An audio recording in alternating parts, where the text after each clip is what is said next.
People are going to read this and call it a creepypasta, some campfire story cooked up for internet points. And I understand why. I would have thought the same thing 3 weeks ago. My name is Jonah, and I work the night desk at the Cedar Line Motor Inn off Route 9 in southern Ohio. The kind of place where the ice machine is louder than the guests and the highway noise fades out completely by midnight. I took the job because the diner I used to wait tables at closed in March, and this was the only shift anyone in town was hiring for. Before that first strange night, I had 2 habits I didn't think twice about. I checked the ice machine in the West Wing exactly twice every shift, once at 10 and once at 2, out of nothing but boredom, and I kept a little battery radio on the desk tuned to a station that was mostly static, because the silence out there got loud enough to notice. Not a haunted house, not some roadside legend the locals warn tourists about over gas station coffee, not black-eyed kids or vanishing hitchhikers. Just a tired 30-room motel with a flickering vacancy sign and a manager who left me a laminated sheet taped inside the desk drawer that I never once thought to read. 3 weeks in, a man checked in alone at 11:40, wearing a canvas coat too heavy for October, smelling faintly of rain even though it hadn't rained in days. He paid for a week in advance. Cash, folded twice. He didn't ask for a receipt. Before he took his key, he reached into his coat and set something small and rectangular on the counter between us. An index card, off-white, corners gone soft and rounded like it had lived in a wallet for years. One edge stained a color I couldn't place under the desk lamp. He didn't explain it. He just tapped it once with 2 fingers and walked toward room 14 without looking back.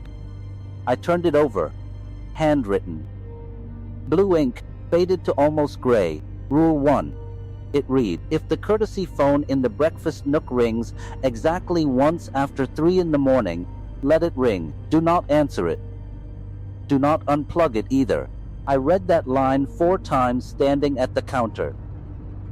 And something in my stomach dropped the way it does, right before you realize you've left the stove on and you're already 20 minutes from home.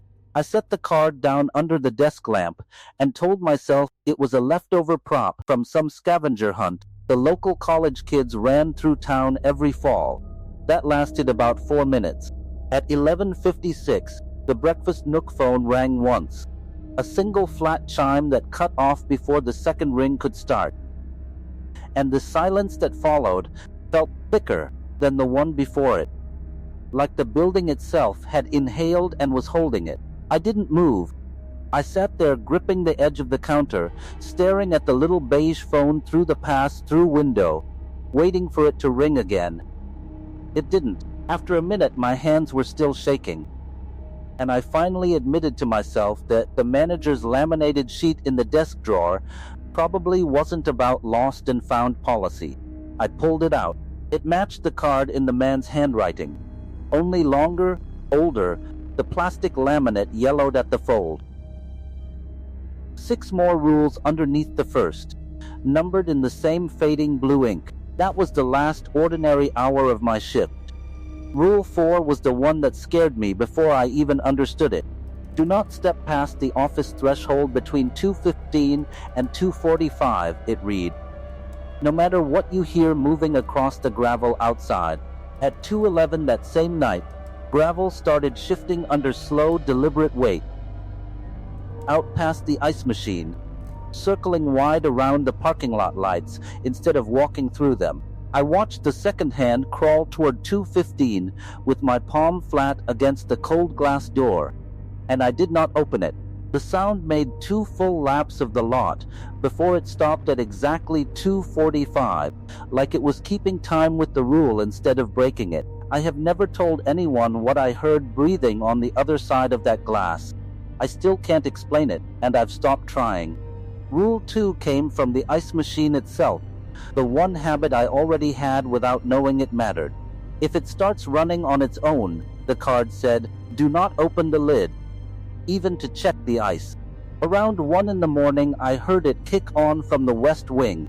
the compressor grinding louder than it should, and under the mechanical hum, there was a second sound layered inside it, wet and rhythmic, almost like chewing. I did not check the ice that night. In the morning, the day clerk found the lid propped open 2 inches, though nobody had a key to that side of the building but me, and the ice inside was packed into a shape I chose not to look at twice.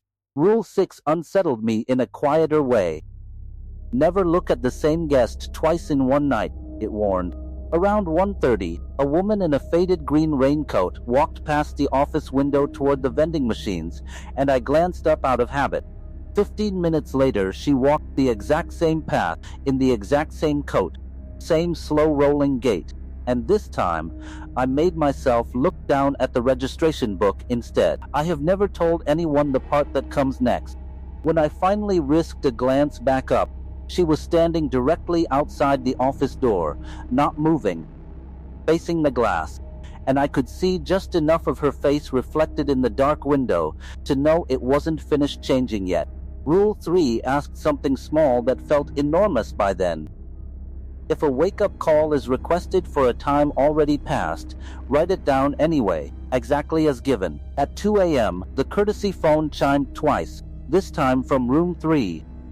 A guest requesting a 6 a.m. wake-up call for a checkout that had happened, according to my own log, 4 days earlier. I wrote it down with a hand that wasn't steady. 6 a.m., room 3, and did not question the date on the reservation card sitting in my drawer, blank where a name should have been. Rule 5 was the one that made me finally understand this wasn't a prank. If you find a child's shoe on the front counter that wasn't there a moment before, leave it exactly where it sits until the morning shift arrives, no matter how badly you want to move it. At 2:50, I looked down and found a single small white sneaker sitting square in the center of the desk blotter, laces still tied in a bow.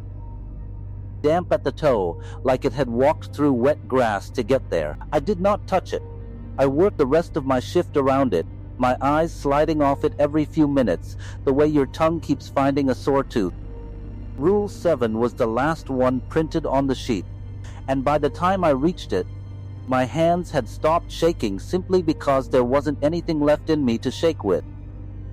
If the pool gate alarm sounds after closing, log it as a false alarm no matter what the security monitor shows. At 3:10 it went off, a thin electronic bleat from the little monitor bolted under the desk.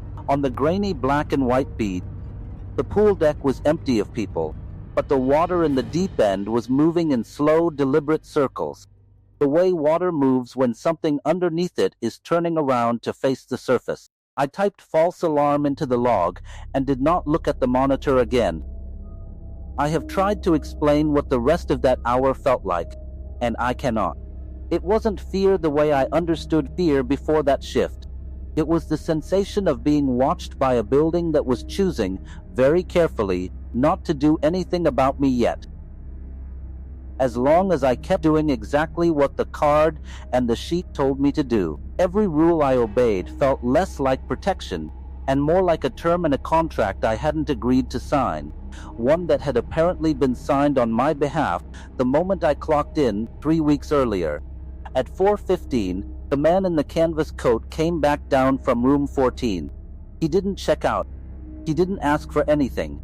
He walked to the counter, picked up the index card exactly where I'd left it, and slid it back into his coat without a word. Then he looked at me, really looked, for the first time since he'd arrived, and said that most people don't make it to sunrise on their first week following the rules, and that I should be proud of that. In a tone that made pride sound like the worst word he could have chosen, I asked him who left the sheet in the drawer before I ever started. He said the name wouldn't mean anything to me, and that I'd understand eventually, whether I wanted to or not. Then he walked back down the hallway and didn't come back out before my shift ended. The sun came up a little after 6:30. The parking lot looked exactly the way it always had. Ordinary, sun-bleached. A few dead moths collected under the little white sneaker was gone from the desk blotter by the time the morning clerk arrived, though neither of us ever found where it went. Room 14 showed as vacant on the system and had, according to the log, been vacant the entire night. I still worked the desk. I still checked the ice machine at 10 and 2, though I never opened the lid past midnight anymore. Some nights the courtesy phone rings once, right on schedule, and I let it. What I haven't told anyone, not until now, is that 2 nights ago I found an 8th line written at the bottom of the laminated sheet, in ink so fresh it hadn't fully dried, and I have not let myself read past the first 3 words.